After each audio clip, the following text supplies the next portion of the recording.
with Emile. So Emile's you've got your kids now. Is it your older son? Did he play football as well?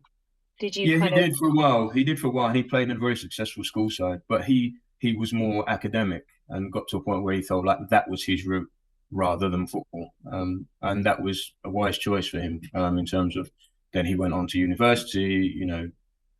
Did really really well, and works for some really successful companies and is doing really really well in his own right. And I think that's important as well for your other children, because the journey with a professional athlete is just takes up all the energy really.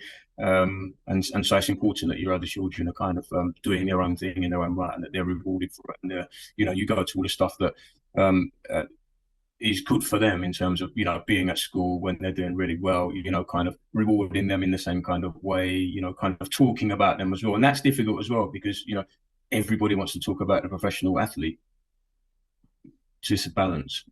Thing is as well is that whilst your other children achieving along the way, when you've got an athlete that is in a really big side, getting England call-ups really early, you know every day there's a new story written about you, and people believe in what you're going to achieve, and that just really does just take up all the energy really in many ways. It can be good as well. I mean, in terms of it's nice to be associated with with somebody that's doing really well as well. But the thing is about that is that everybody can achieve in their own right at anything they want to do. It's just that football is such a big global phenomenon, really.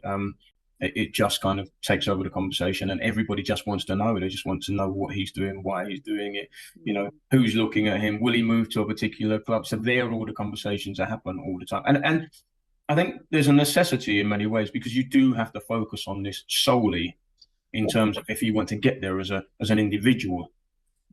It's then just about how you manage kind of your other siblings and all the other bits going. You miss out on lots of stuff, like I miss out on lots of dinners with friends and lots of parties that were going on because we had a game the next day. So you do miss out on stuff, because it's impossible to get to every event and still travel all over the country or around the world sometimes, because it's just so demanding.